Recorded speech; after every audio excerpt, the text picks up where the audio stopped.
ক্ষমতা বদলের পর মাত্র 4 মাসে বিসিবি কর্তাদের উপর দিয়ে বয়ে গেছে একের পর এক ঘূর্ণিঝড়। বিগত বছরগুলোতে যত অনিয়ম চলেছে লোকচক্ষুর অন্তরালে, সেগুলো এখন প্রকাশ পাচ্ছে একে একে। ফলে হঠাৎ করেই একসাথে এত কিছুর সমাধান দিতে বেশ কাহিল অবস্থা ফারুক আহমেদ সহ অন্যান্য বিসিবি কর্তাদের। বিপিএলে দুর্বার রাজশাহীর ম্যানেজমেন্ট সময়মতো টাকা পরিশোধ করেনি দলের ক্রিকেটারদের।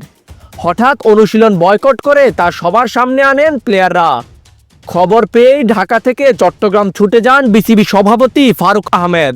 ম্যাচ বয়কট করার মতো অনাকাঙ্ক্ষিত ঘটনা থেকে রক্ষা পাওয়া যায় এই বিসিবি কর্তার হস্তক্ষেপে।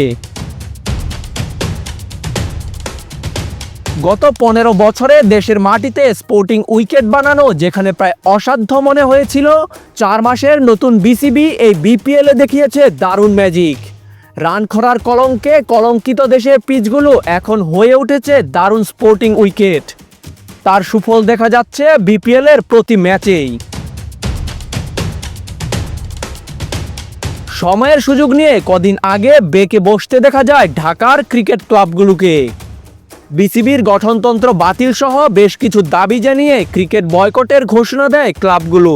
অথচ এর আগে পাপনের শাসনামলে টু শব্দটিও করতে দেখা যায়নি এসব ক্লাবকে।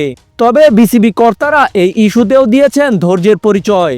ঢাকার প্রথম বিভাগ ক্রিকেট লিগের 15 দলের অধিনায়ক এবং ক্রিকেটারদের নিয়ে আলোচনায় বসেছেন ফারুক আহমেদ। সম্মিলিত প্রচেষ্টা এবং যৌক্তিক সমাধানে কিভাবে লিগ শুরু করা যায় সে ব্যাপারে দ্রুত পদক্ষেপ নেওয়ার ঘোষণা দেন বিসিবি সভাপতি।